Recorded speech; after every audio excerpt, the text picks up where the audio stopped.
The genetic compatibility matrix had matched 99.7% of Earth's population, with their ideal partners within 3 years of its deployment.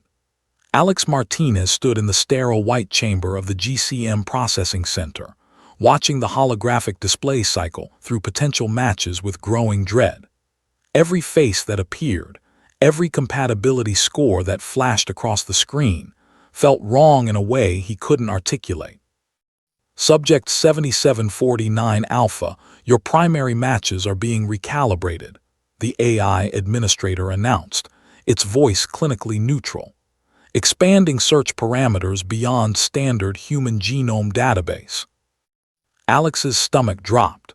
Beyond standard human genome meant exactly what he feared. They were searching the Accord species database. Ever since humanity had joined the Galactic Accord 15 years ago, interspecies matching had become technically possible, though exceedingly rare. The cultural implications alone made most people uncomfortable. That won't be necessary, Alex said quickly, but the machine had already made its decision. The hologram flickered and a new face materialized. Alex's breath caught. She was stunning in an otherworldly, predatory way. Pale skin with an almost luminescent quality, sharp angular features, and eyes that burned with an amber intensity that seemed to pierce through the projection itself. Her dark hair moved as though underwater, defying the static nature of the image. Below the portrait, data scrolled. Lisa Varentek. Species, Krevnesh. Compatibility score, 99.94%. The Krevnesh, the AI continued, commonly referred to as vampire species due to their hematophagic nature and— I know what they are, Alex interrupted, his heart hammering. Everyone knew about the Krevnesh. They were one of the Accord's most controversial members, elegant, dangerous, and perpetually hungry. Their empire had nearly conquered half the galaxy before the Accord had negotiated their inclusion through a complex treaty involving synthetic blood production. Subject Lisa Varentek's profile indicates feral classification, the AI added. She has refused genetic matching protocols for the past 8 cycles and is considered a high-risk pairing. Do you wish to proceed? Every rational neuron in Alex's brain screamed no. But something deeper, something he couldn't name, pulled at him when he looked at her holographic face. That 99.94% compatibility wasn't just a number. The GCM analyzed everything from pheromone compatibility to neural synchronization patterns. If the machine said they were a match, there was something there. Yes, he heard himself say, I want to proceed. The meeting was arranged on Titan Station, neutral ground between Earth's solar system and Krevnesh space. Alex arrived 3 days early, spending the time researching everything he could about his match. Lisa Varentek was the daughter of a minor Krevnesh noble house, exiled to the frontier for what the sparse records called behavioral incompatibility with societal integration protocols. In human terms, she was considered dangerously unstable. When she finally arrived, Alex waited in the observation deck overlooking Titan's methane seas. He saw her reflection in the reinforced glass before he heard her footsteps, impossibly light for someone moving so quickly. You're the human, Lisa said, her accent carrying a melodic quality that clashed with the sharpness of her words. She stood 3 meters away, her body language that of a coiled predator.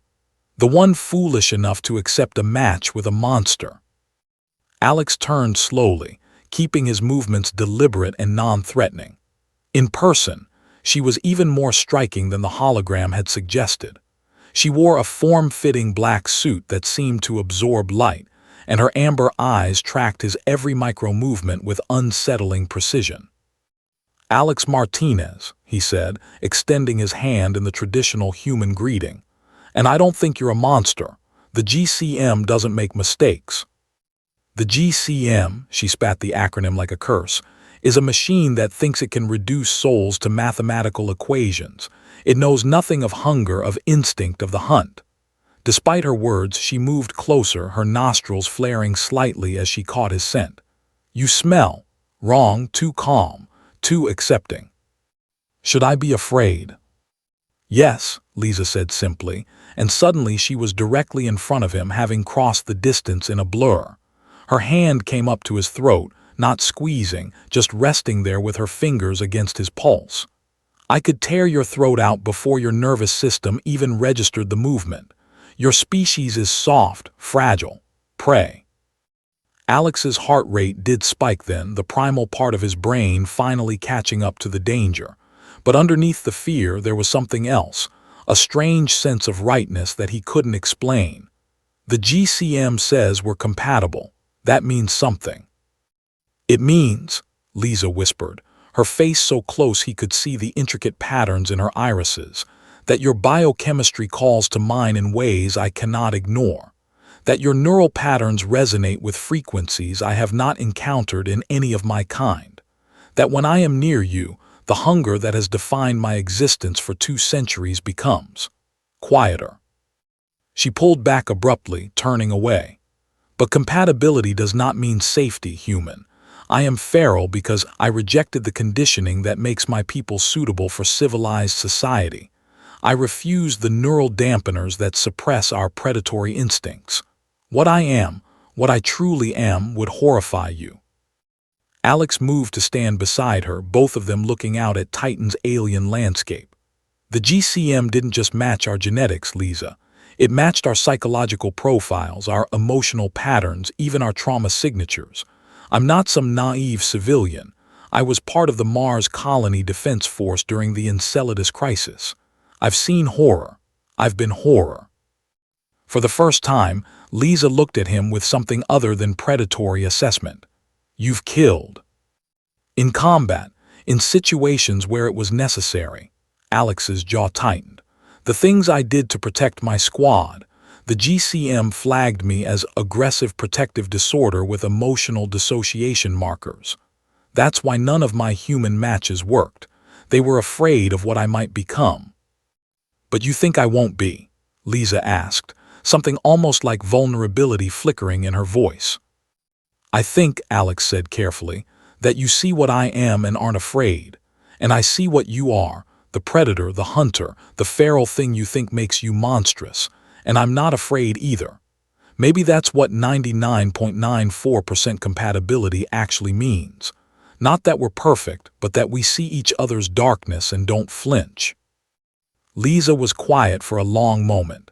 Then slowly, she reached out and took his hand. Her skin was cool, her grip strong enough that he could feel the restraint she was exercising not to hurt him.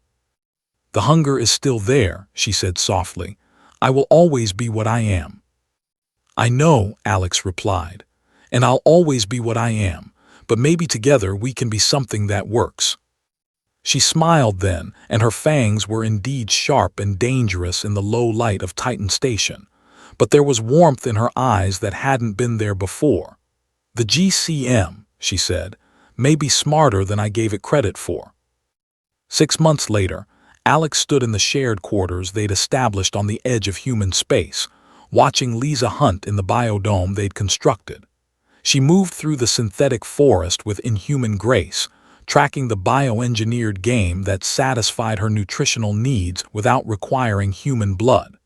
She was still feral, still dangerous, still everything the Accords bureaucrats had warned him about. And she was his, as he was hers, in a way that defied simple categorization. The GCM had been right. Sometimes the perfect match wasn't the safe one, the comfortable one, or even the expected one.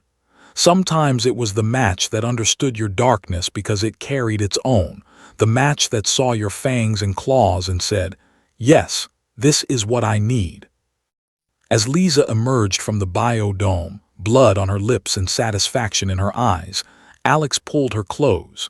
She was a feral alien vampire queen, and he was a broken soldier with too much violence in his past. But together, in their strange and dangerous way, they had found something neither had thought possible. They had found home. And